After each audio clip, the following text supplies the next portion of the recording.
Welcome everyone. My name is Julian Forder. I'm from the University of Kent, and it's my pleasure to welcome you and to have our guest speaker today. So this is part of the School for Social Care's capacity building webinar series. This session on complex interventions. And as I said, we have we're very pleased that Dr. Rhiannon Evans is joining us today. She is from the University of Cardiff and is going to talk on developing, adapting and evaluating interventions in complex social systems. So Rhiannon's going to speak for about 45 minutes and then we'll have a chance for some questions.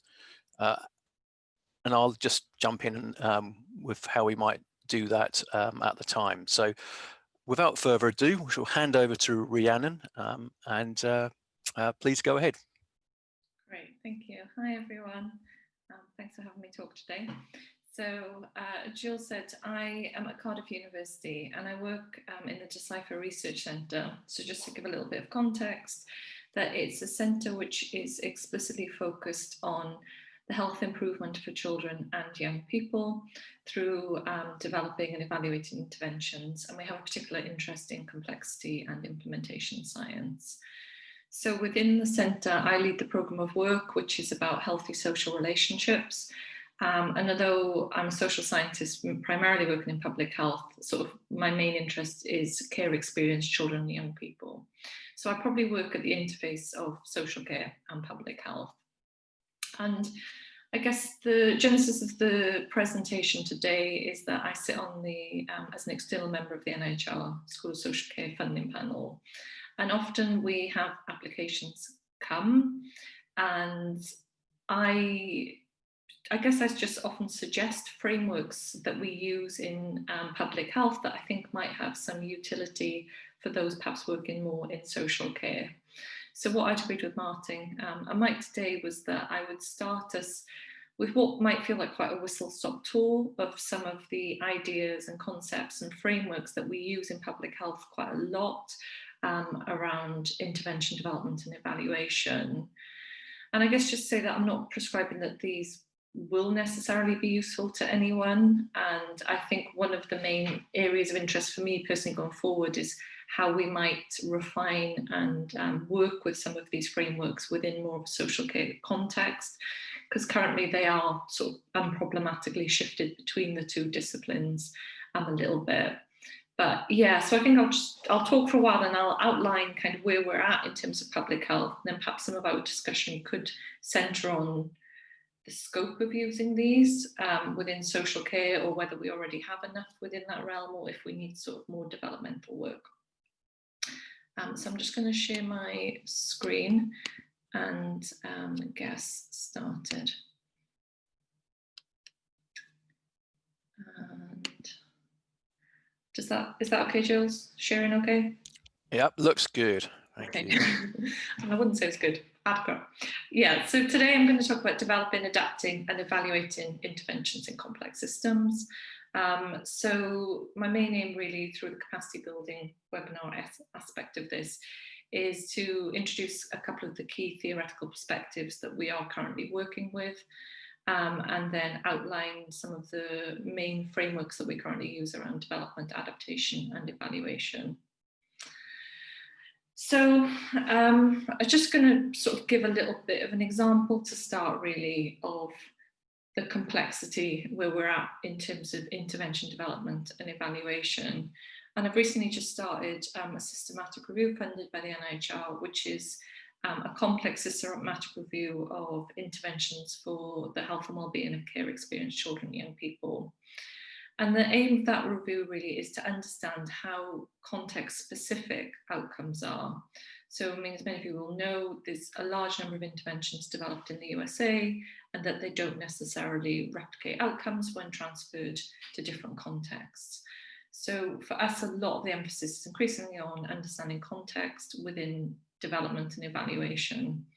And there's a couple of key examples that we see here around care experienced young people. So the first is the intervention of multidimensional treatment foster care, which has a number of variations and a wide range of evaluations conducted to date. But what we saw really was quite a strong evidence of effectiveness in the USA, but when it was then moved into the Swedish context, it also replicated effectiveness, because actually what it did was combine usual care in the Swedish context in quite a novel way. So what we often see is US-based interventions aren't effective when replicated elsewhere because they approximate what's already been delivered in the new country or in the new context. But multidimensional treatment foster care offers an example where the new context was responsive and it could work because it provided something additional, added value, and a bit of novelty. But we can contrast that with some of the evidence we've seen around multi-systemic therapy, where they tried to move it from the USA to Sweden, but it didn't really add any novelty in the new context, and the new context didn't really work with it in the same way. And actually it was believed to just equal what was already usual care in that context. So we haven't seen that much effectiveness of it. And I think just even as the starting point for us thinking here is when we have historically done intervention evaluations and intervention development work, we tend to become quite myopic and just think about the intervention components. How are we going to implement them? Are they acceptable? As soon as we shift the lens out and start to think about the context in which we're working, this will really sort of help us to explain why some things are effective and why some things aren't. So I mean, some of you will be familiar with this maxim, but it kind of really reflects where we've been in the last 20 years, I think, in public health about intervention evaluation. So, I mean, sometimes we have the critique about being positivists or post-positivists within evaluation research. But I think probably for at least the last 25 years, maybe, there's been a strong move towards a realist ontology and epistemology, and critical realism, and a realist approach to evaluation. And many of you may have seen this quote before, which is what we're interested in evaluation now is not just what works, does something work or not, but what works for whom, how, in what contexts. So the real emphasis on understanding the mechanisms through which things work, but also in what context might we anticipate interventions to generate a positive impact, and what is the transferability of that impact.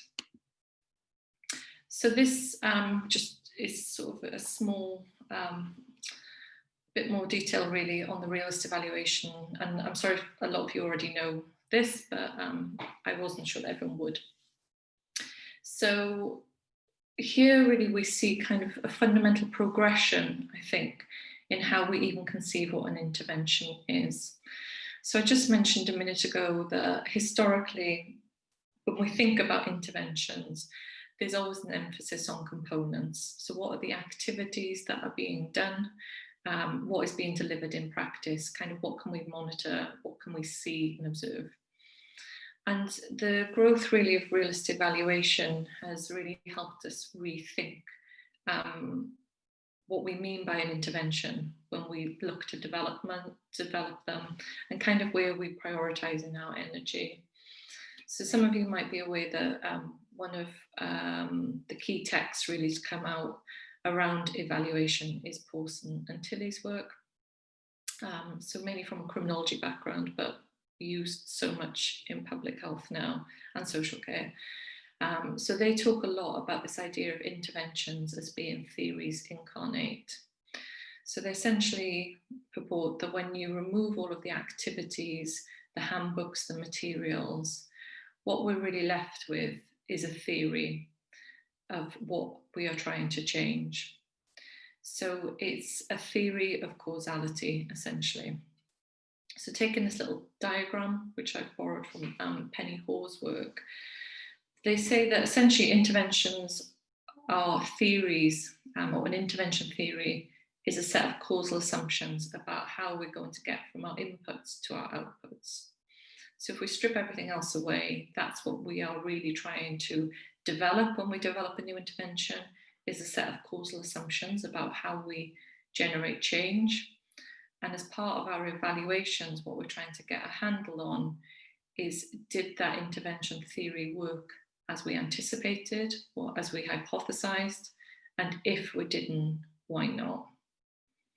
And so for them, really, it's thinking about interventions. They talk a lot about CMO configurations, which isn't the most accessible term, is it? But for them, really, the question is how mechanisms of action, or how your planned theory, in a way, interacts with the context in the generation of outcomes. So I think in terms of what we're trying to take from that, and what the realist evaluation lens has really led us to, or given us in terms of evaluation research, is this reconceptualization or progression in thinking about what constitutes an intervention. So firstly, it makes us really think about what is the theory of our intervention. Historically, lots of interventions were atheoretical. As long as they worked, people weren't necessarily that concerned with why they worked, and that was termed the black box problem. Didn't matter what the mechanisms were, it just worked. So realism is really encouraging us to think about how it works, but they really start to privilege context in a way that we hadn't really seen much before. And I think a lot of you might have this thought. I've seen a lot of people in social care provide a critique of public health as having originated from more clinical medicine, where causality is more linear, and where we can see a uniform outcome in response to a stimulus or an input. But what realism does is really gives us, from that diagram, the big red messy knot, which helps us think about, well, what is the role of context in explaining why some things do work, why some things don't work, for whom and how.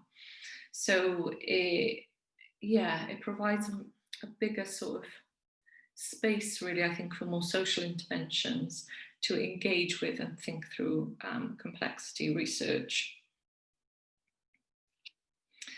And then the second perspective, which has gained a lot of traction in the last, probably again 15 years, but I think probably in the last 10 years in public health.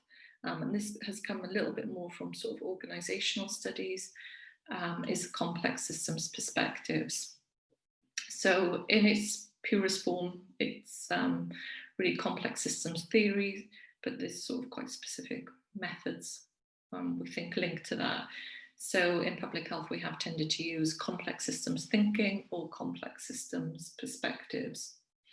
So I think one of the leading academics in this area for the application of complex systems in sort of social intervention development and evaluation is that of Penny Hall. So she's a colleague of ours who works in the university in Sydney and has been really prolific in her thinking about developing and evaluating complex interventions. So there's a couple of different thoughts here. So the first really was, again, linked, I think, to what I mentioned about the realist evaluation, is really shifting our emphasis on what is important for us when developing and evaluating interventions. So as we might expect, the complex system has much more of a focus on the context or the system into which the intervention is being placed. Whereas historically, when we talked about complex interventions, what we often talked about was almost like the number of components in an intervention, how complex it was for different components to interact. You might have something which was focused on individual skills, you might have something focused on a professional team, you might have a policy, and there was lots of moving parts. But actually, I think as thinking has progressed, those interventions which are just multi-component and have a lot going on are just much more complicated interventions, and that's often how we talk about them now, is complicated multi-component interventions. Whereas what complex systems thinking does, and complexity and complex interventions, means more for us now, I think, is understanding that interventions are in complex social systems and those systems will either work to support a new intervention or they might work to dispel it. And even the title there I've got there is Interventions and System Disruptions. And this is a term that Penny Hall uses quite a lot, is if you think about what an intervention is that it's going into a new system and it's trying to disrupt what people normally do. So she almost talks also as about an event in a system. It's trying to change the course of history into a new direction. So actually, we're kind of focusing on the wrong thing if we're just looking at the intervention. What we want to see is what is the system doing around it? Is it trying to reject it? Is it trying to absorb it? Is it prepared to substitute the new intervention for what they've historically done? So really, it's thinking that we cannot uncouple our intervention components from the system that is trying to change. They are all part of the same thing. And when we develop interventions, when we evaluate them, we almost need to treat them as part of the same evaluation. So I think to probably pick up the actual points I've got on that slide, is that we can see that outcomes are emergent and changing products of interactions between actors in a complex system. So this really touches, and many of you will know, if like from me, from a more social science background, is it can be a tendency to treat participants, etc., in interventions as passive recipients, but complex systems thinking is much more mindful of people having volition, not always acting in predictable ways, and hence we might not have sort of simple linearity of outcomes. And then I think probably the last point there is what I've already touched on, is that effective interventions can kind of be understood as effective when they meaningfully alter the course of the system. So it's just really to summarise that point then, is thinking about, what do I want to reiterate? That just we don't overly focus on components when thinking about evaluations, that we are really privileging the interactions with the system around it, and understanding the system interactions with the intervention will really help us understand why something does or doesn't work. And I would really recommend Penny Hall's work as a starting point if you wanted to go into this, but also Trish Greenhall, from the University of Oxford writes quite a lot in this area. More in health services, but that's a really good place to go as well to explore some of these notions. So the next, and this is where we start to move, I think, from me sort of sharing a number of perhaps frameworks or different conceptual models that we see that might be of use for you moving forward, just either to use or to critically engage with and think, reflect on. So while realist evaluation and complex systems thinking has come up over the last couple of decades and has been really useful in shaping epistemology and just our theoretical lenses, as with many things, that once you have great ideas, the issue comes about how do you actually start to operationalize some of this. And one of the big sticking points that we reached, I think, within public health and evaluation research is how nebulous the idea of context actually is. So it's great to say that, you know, intervention effects are contingent on the context in which they are evaluated. I can say, well, an intervention works in the USA, but not in Sweden, for example. But how is it that we actually think about what context is, and how do we prioritize aspects of a context in our evaluation? So here I've just sort of pulled up a couple of papers, or 3 papers that might be worth taking a look at and might be of interest to you.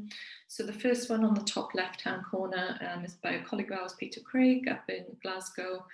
And that gives a really comprehensive exploration about what we might understand by context and how do we consider relevant parts of context when doing our evaluations of interventions. Then moving to the main diagram then, I pulled this out again from another colleague of ours, Lisa Preffenhauer's, was published in Implementation Science a few years ago. And this was trying to theorize aspects of context which might be important in explaining why an intervention gets implemented as intended, or why it might not. So the team picked out 7 key domains that they think we should probably be attending to. And I guess one of the points of reflection there is how much this might be useful to in more social care context. But they talk about geographical factors, epidemiological factors, such as what are the drivers of the problem? Are you responding to the key drivers? The social, cultural and demographic context of your intervention, the socioeconomic context, particularly around pre-existing inequalities, the ethical landscape, I think, and what is considered to be moral. I think that comes up quite a lot in social care and is a really interesting thing that we work through. The legal frameworks and then the political priorities of the current governing party, as well as the historical political journey of a country or a context. So these just provide some sort of initial scope, I think, for thinking about what is it that we mean by context. And the final thing in the bottom corner, which is only something that I'm just started to engage with, so don't ask me any questions because I don't really know enough about it yet, but it's about rugged landscape theory. So there's some nice metaphors in there about how interventions don't move into flat landscapes, they move into rugged landscapes that already have contours and histories, and you have to navigate this rugged space.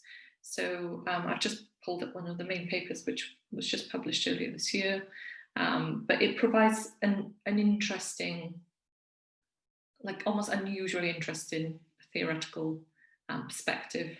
Because sometimes when you're just going through frameworks, it can get a little bit dry. So I would recommend that as an opportunity for exploring it. Right, oh, so sorry, this slide's got a slight blur on it that I didn't really notice until now. So that's more of the theoretical stuff that I've just touched upon. So I just want to spend the second half really of our time together walking us through really some of the frameworks that we use for developing interventions. Again, please don't feel that I'm trying to suggest that you should use these.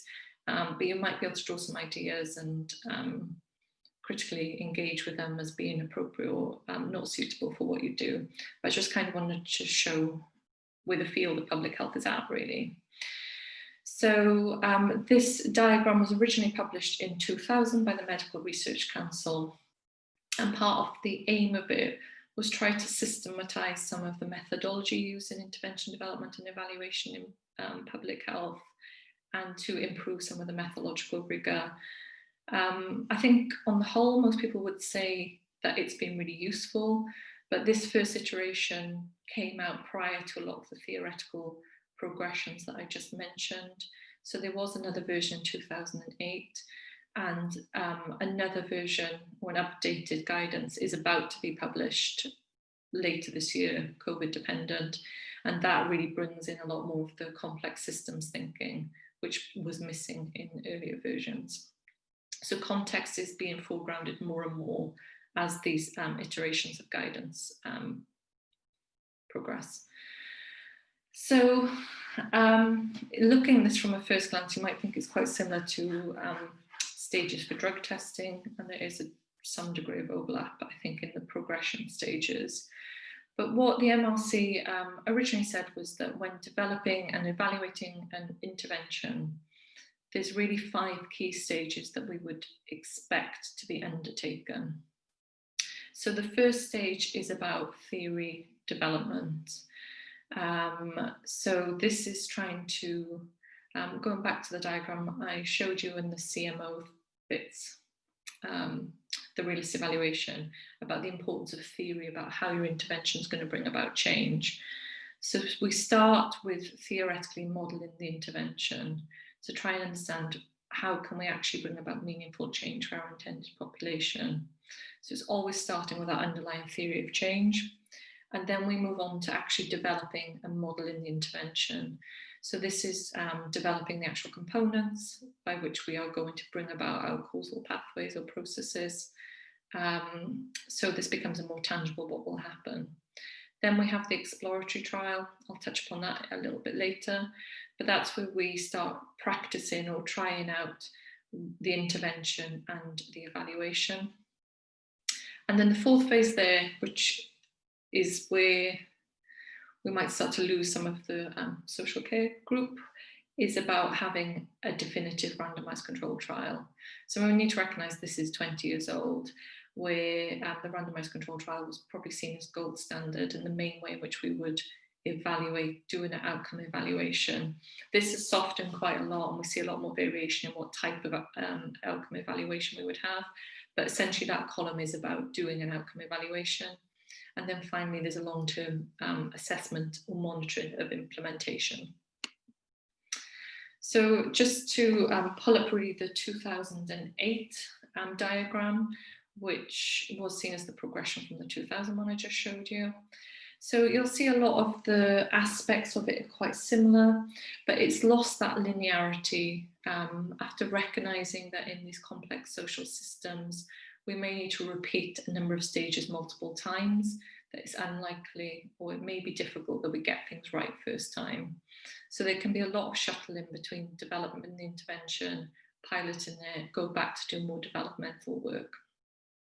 But essentially here there are key phases around development, which is looking at what might be the evidence for your intervention, developing theory, again modelling it, then moving on to testing it, then doing some sort of definitive, sorry, not definitive, that's an old-fashioned word, but some sort of outcome evaluation, economic evaluation, and then looking at longer-term implementation.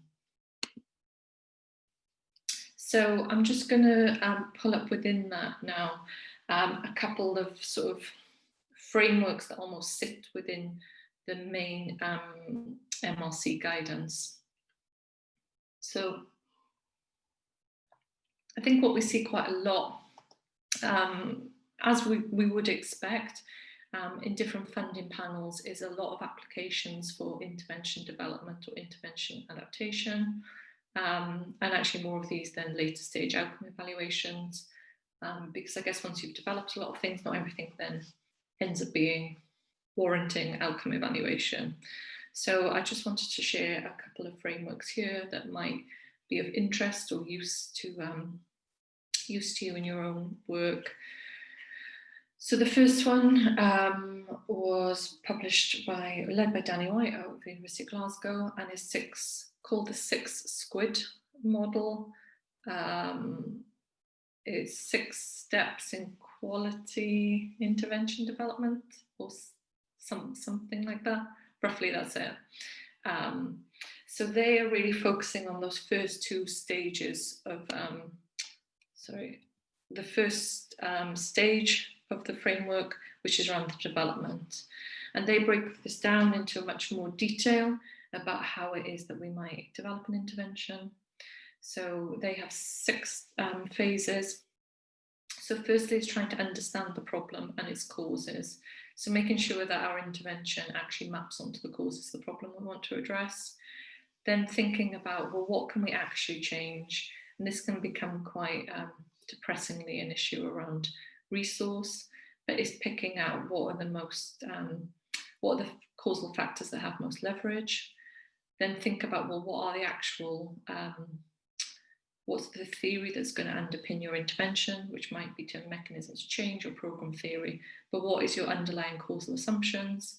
Then think about the actual components, or how we're going to deliver our intervention theory, testing it, and then moving on to effectiveness.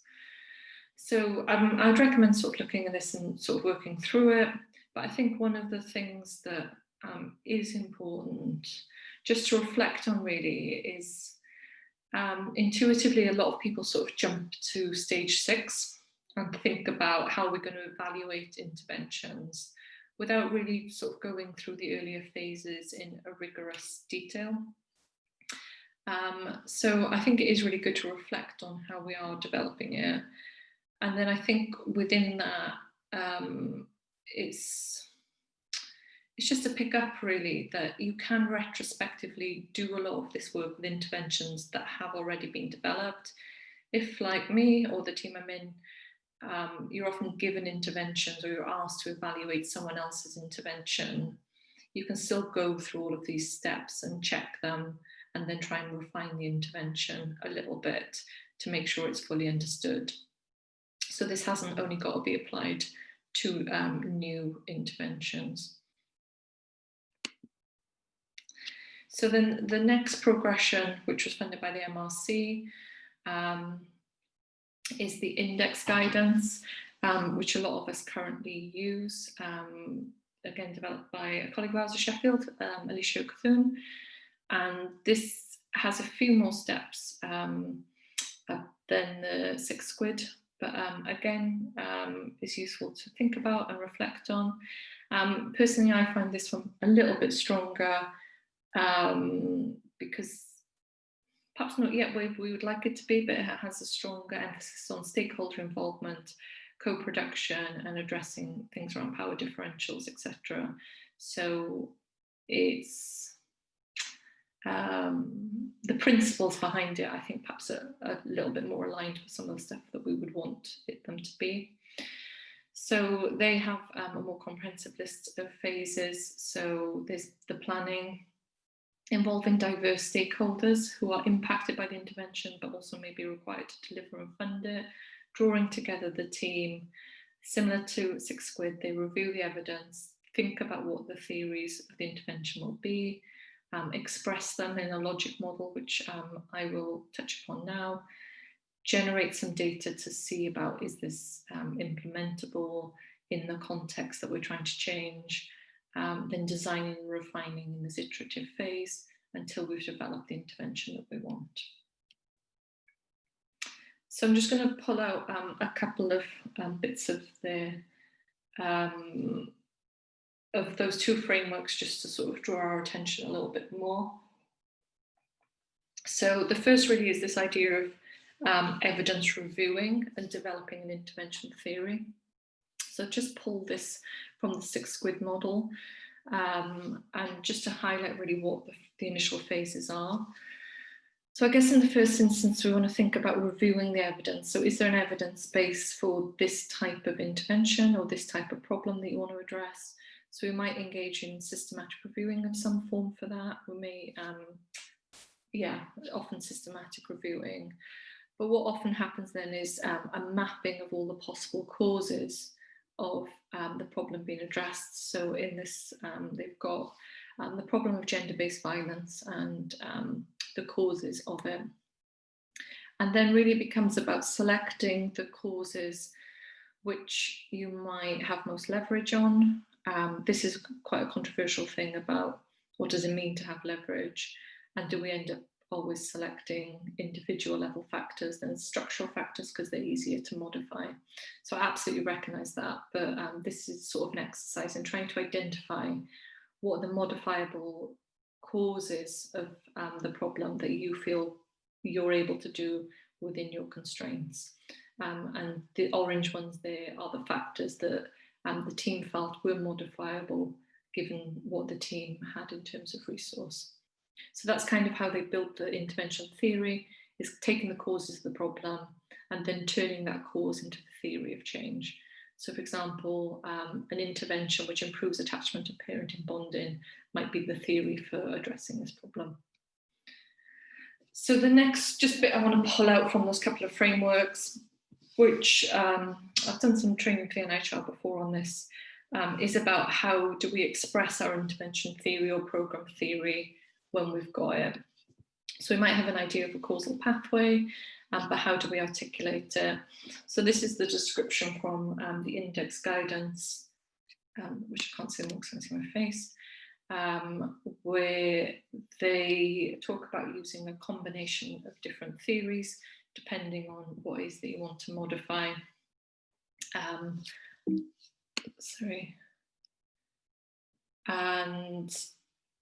But also being critical of the theories that we look at. So the first couple of points I want to pull from that. But I just want to spend a second really to pause on this idea about choosing the right theory. So I've already touched on the idea even a second ago about we tend to use individual level theories or try and modify individual risk factors, but what we want to do is structural. But this is just pick up a couple of papers really that we've worked on in the last couple of years about how do we select theory to underpin our intervention. And I mean, there has been some critiques really about theoretically informed interventions that is definitely worth us going away and thinking about. So there can be a tendency to select theories that don't reflect the cause of the problem. So we just don't understand what actually caused the thing that we're trying to address. So we just pick a theory because we know it and it's familiar with us and we just go with it. But really just being key and clear and thinking about we want suitable program theories. The second point there was, which I already alluded to, and it's a big focus of Penny Hall's work, is that we often rely on individual level theories, which are inappropriate when we're trying to have structural change. And this is something that's so common and we'll see across social care again and again, often trying to change, in my interest, the behaviours of young people who are in care without really problematizing the care system that they're in. And then the third point there to pick up is this tendency to really become focused on the outcome that we want to change and not really thinking about how our theory, when it's in the context, can actually cause a lot of harm. So I'm just going to give a very quick example here about the harm when we have poorly theorised interventions which haven't thought about the broad range of outcomes that we have. So they're often called iatrogenic effects. So this was a study that was published in The Lancet a few years ago about infant stimulator programs. So many of you might have seen them in some form, but they are plastic dolls that they start crying at various intervals, or if you handle them quite roughly, they get distressed and then they cry. So they are often used with secondary school age populations, usually to reduce the initiation of sexual activity, but also to reduce teenage pregnancy. So theoretically, they often work on the assumption that young people will find it quite tiring and just not that much fun to have these dolls that cry, so that they would be less likely to have sex and get pregnant. But they did a trial of this intervention, and they found that by age 20, those who had received the intervention were 36% more likely than the control group to become pregnant. So this intervention was actively harmful. And that is the thing we often think about, well, at worst, interventions have negligible impact, but there is an evidence base of these real harmful approaches. And it usually comes because they're not well theorized beyond sort of specific thing you're interested in. And when they went back and looked and theorized why this would be, the explanation really was that it would have centered on the idea of feeling loved and having attention, where a lot of the girls said that prior to having the dolls, they didn't feel they had a lot of attention, but now they had them, lots of people were asking how they were doing and how they were feeling and how they were coping, and they felt seen and visible for the first time. But there was also this idea of, I think the term's like proxy experiences, I'm not quite sure, but essentially the girls recognised that these were plastic dolls, and they felt that if they had a real baby that was theirs and that they loved, they wouldn't really mind the crying or the tiredness. So it wasn't enough of a proxy experience to change what they then did. So it's just thinking about when we develop interventions, recognising we might be causing harm and really trying to theorise what those harms might be. So we've only got 10 minutes left, so I'll try and scoot myself along. So this I won't really dwell on, but well, depending how today goes on, I can come back and do more logic models for you. But a lot of the main funders now are requiring that when we develop and evaluate interventions, we want to apply for funding for them, you have to present a logic model which shows what your intervention is and what the underlying theory is. So really logic models are visual depictions of what an intervention theory is. So I've just put an article there by a colleague of ours, Eva Rufus, who did an excellent paper on logic models for systematic reviews, but it applies for primary research as well. And they showed how we might show what our intervention is about. And they've really progressed us to thinking about these complex systems-based logic models, which really shows the context in which they will be run. So this is just an example of it, one example. So really what they're trying to show is the different outcomes, which you'll see on the right-hand side. The activities you'll see are just those two small circles, so it's less about intervention components. And then at the top and at the bottom, there's all the contextual factors which might impact upon whether your intervention actually works. So it's definitely worth just having a look at some of these and just seeing how we might present the interventions that we want to develop and evaluate. And this is just another one, which I think is quite interesting. It came out a couple of years ago, where their intervention, which was about physical violence against women and girls, the intervention was less about components per se or activities, and was very much about relationships. So they built a logic model which was about the connections between different actors within a community and how those different relationships needed to work in order to generate the change needed. So just some examples really that might be of use. And then this slide then is just sort of the final bit for the intervention theory, is it's just thinking if we have our intervention theory, which we've explained as this causal pathway, then we have a logic model to depict that. It's just to flag up really what's the role of the actual intervention components. And I hope this isn't too simplistic, but sometimes people just lose a little bit of track on this, so it's just worth reiterating it. It's just thinking about the intervention components really are the articulation of your intervention theory. They are how we express it. So people can't really turn up and experience the theory in its abstract form. It needs to have an articulation in order for that change to happen. So really we need to start with our theory, then we build the components which express or articulate or encase our intervention theory. So I've just put an example there. A colleague of mine was working on about an app called Mood Hub, which is a Welsh app-based intervention to address anxiety in children and young people. So the theory is around resilience, etc. And the app is how that theory is encased and how people can actually interact with the theory. So just sort of the last few slides now. Here I just wanted to flag up, and again, I'd be happy to talk to you again more about this, is work we're currently doing about intervention adaptation. So we're just about to publish, myself and my colleague Graham Moore at Cardiff, the Medical Research Council funded us to develop guidance for adapting interventions across context. So this is basically taking an intervention which has some sort of evidence in one context and adapting it so it can fit with the needs for new context. So that can be moving across countries, it can be moving across populations. In COVID, I'm currently doing some work now with the Foster network, trying to move interventions from in-person to online because they can't be delivered in person anymore. So a range of different adaptations that can be worked on, and then just a couple of editorials that we've published in the last year on it. And this is the main systematic review and model that we've been developing of the different phases that we might undertake when we want to adapt an intervention across different contexts. So our colleague Annie led on this, and it might be helpful just to have a look at. So the initial exploration phases look about how do we select interventions and how do we think about it being suitable. In the preparation phase, then we really look about similarities between contexts and think about, well, what changes might we need to make to an intervention.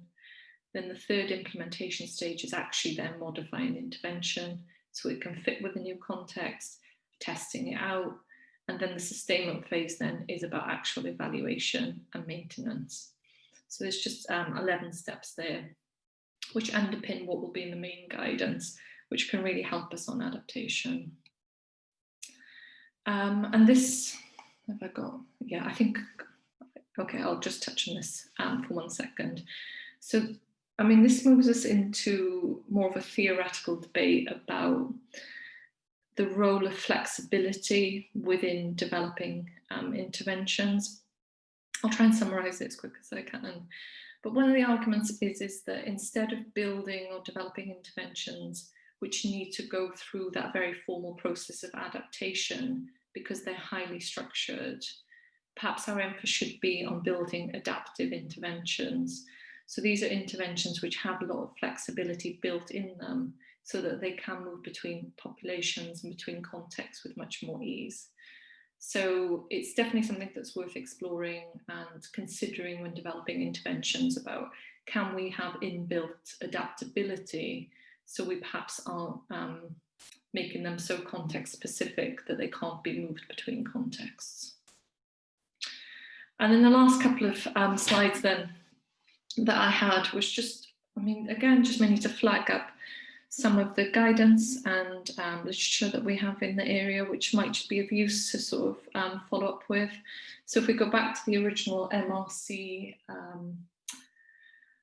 phases of the guidance that I pointed out with, so we had the theory and the modelling stage, and the next was what was called the exploratory phase, but which I think people now more commonly call feasibility or piloted study. The term exploratory study didn't really gain much traction. But feasibility studies tend to be done in preparation of main outcome studies, and they're often done to test the evaluation parameters.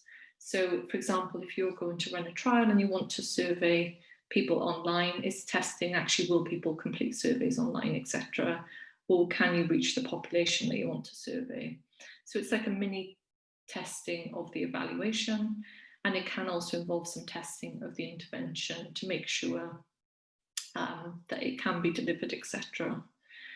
So the term pilot studies can be a little bit of a misnomer and a little bit unhelpful, but they are a subsample of feasibility studies, and they usually explicitly refer to testing out the feasibility of randomized controlled trials. So they're just ASAP feasibility. But I think it is really important to reflect on these a little bit more. Sometimes after evaluation, after intervention development, people will jump straight to outcome evaluation, but there can be some scope for doing this feasibility work, and just checking that it can be done before investing a significant amount of money in a larger scale evaluation. And then this was sort of the last point I had.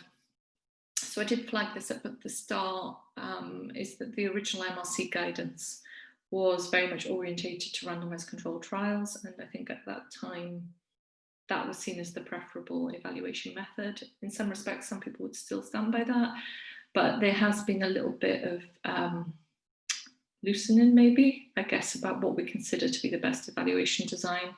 And we have seen the rise of quasi-experimental studies, particularly natural experiments. And this is, I think, particularly key in areas that are fast moving, especially where there's a policy and practice context where evidence needs to be timely and there might not be enough time for a trial, or there might not be resource, or if you just have national data available which can be used in some way. So this was just to flag up guidance, again, written by Peter Craig, led by Peter Craig, to think about using natural experiments as an evaluation methodology. Right, so that is essentially it. So that was a very whistle-stop tour of everything. So I guess my main points is just reflecting on where things are, that we have seen this rapid expansion in realist evaluation and complex systems thinking within public health. And I think in some ways they are useful, not always in bringing congruence, but I do think they can help bring some of the thinking in social care and public health a little bit closer, because it develops some sort of shared sensibility about complex systems and the social world. So I do think there is potential for some transfer across disciplines and more interdisciplinary working. There are absolute limits, and I completely respect that, so I don't want to overforce that point. But I do think these sort of answers are important for us when we look at evaluation research within social care systems. And I think my point then, the last one, is about future work. There's still a lot to be done in thinking about, can we take these frameworks in social care, what needs to continue to develop in social care, etc. So I think that's all, if that's right, Jules. Sorry. Thank you very much. Yeah, that's great. No, thank you. That excellent. Covered a lot of ground, but very interesting stuff, and very important for what what we do. So that was great. Thank you. So we do have a chance for a few questions. Just draw your attention if you haven't noticed that the session's being recorded, in case that might influence what you say. But otherwise, please jump in a normal way, either just shout out, use the chat or the hands up function, which you can see in the participants list. If you want to go ahead, I will try and monitor. Yep, Martin, please go ahead. So firstly, Rhiannon, thanks very much. That was fantastic. And I'm sure people want to go back to those slides and pick out references. So thanks very much for that. What's interesting, just reflecting on the kind of theory-driven approaches to evaluation, because social work is a very theory-driven approach, professional approach. And yet, well, anyway, the evaluative activity in social work is perhaps different from what we see in other areas of social care research. But I sometimes think that maybe social care research is tending to look at what health services research has done and try to follow that model.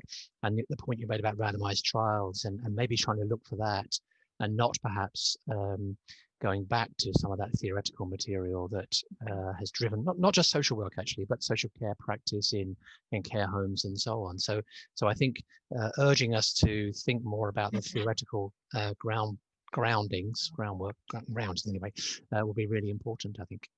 Thank you.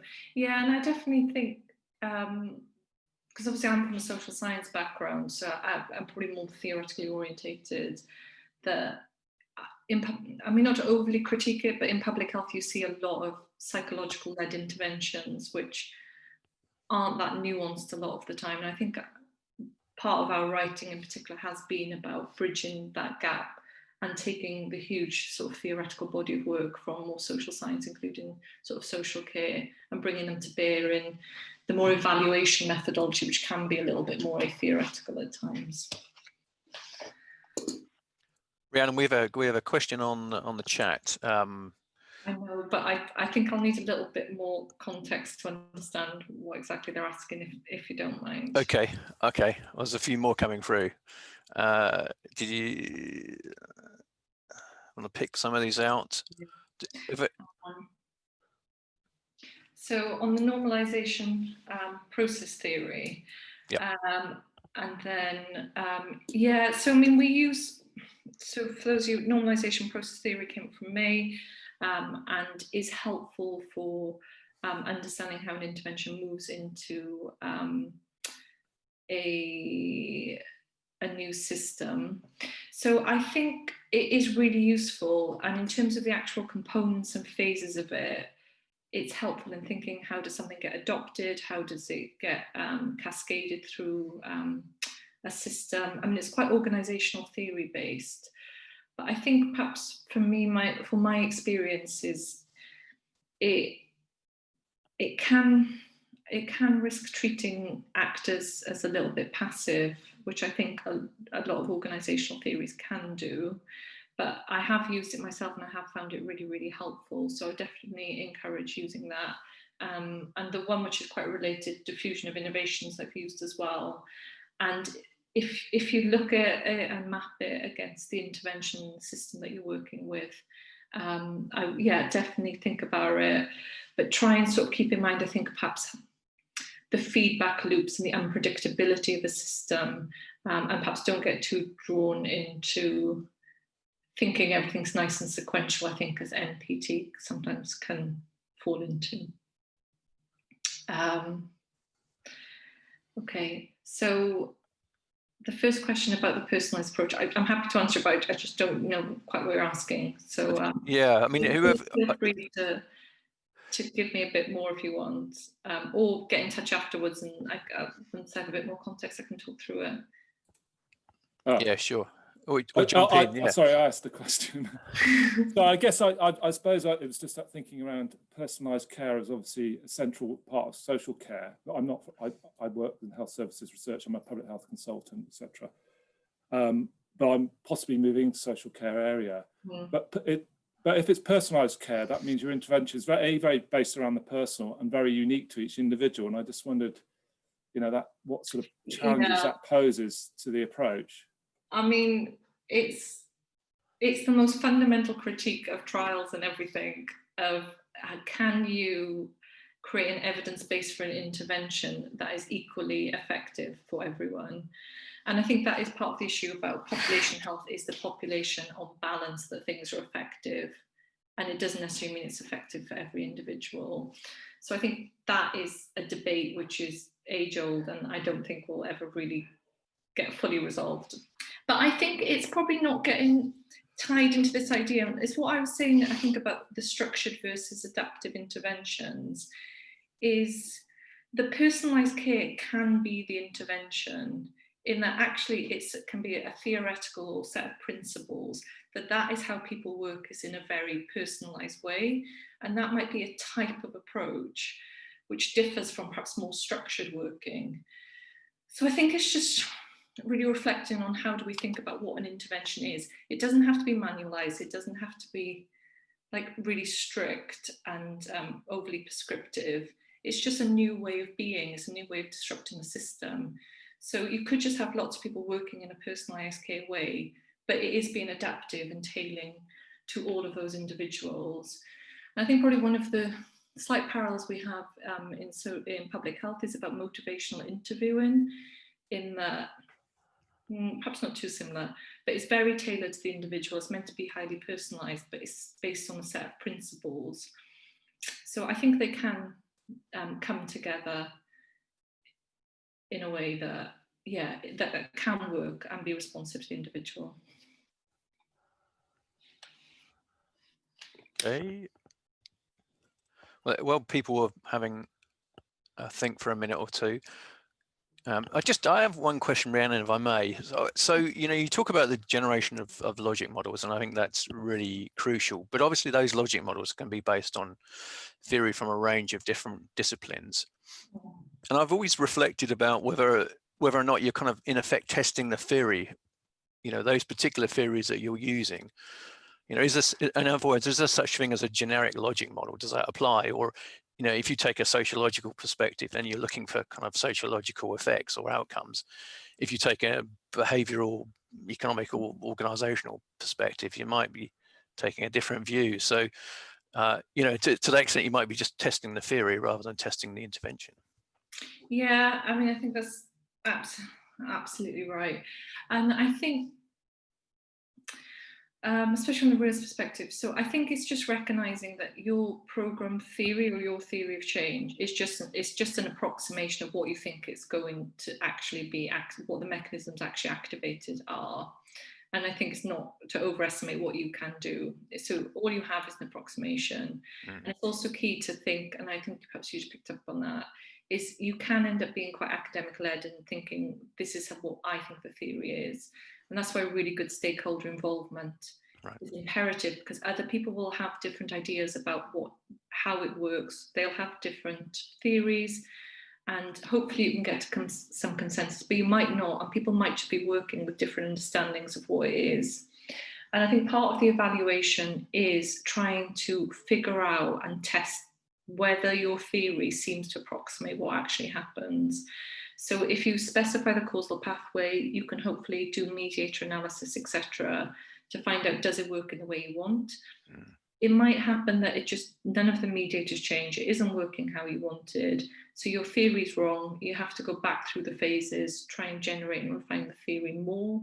Yep. But if you have really robust qualitative research alongside these evaluations, then hopefully through there you might be able to get some exploration of what are alternative causal pathways that might actually be what's happening. So I think from this, yeah, I'd recommend that you can get it wrong, we often do, but having really good comprehensive qualitative work and just perhaps accepting that you might need multiple iterations of testing the theory to even start to get close to what it is. But even the theory might work in one time and place, it might change over time. So even revisiting the theory over a period of time is really useful. Thank you. Okay, unless there are any last minute burning questions coming through, I don't see any at this stage. So otherwise, yeah, I think it remains for me to thank you very much. That, as I said, was fantastic, great overview. Thank you very much for sharing that presentation with us. Well, I hope people tune into other webinars in this series. So thank you very much, and well, good afternoon to everyone. Yeah, thanks everyone. Thanks for having me. It's a pleasure to talk with you. Thanks. Bye-bye now. Bye. Bye.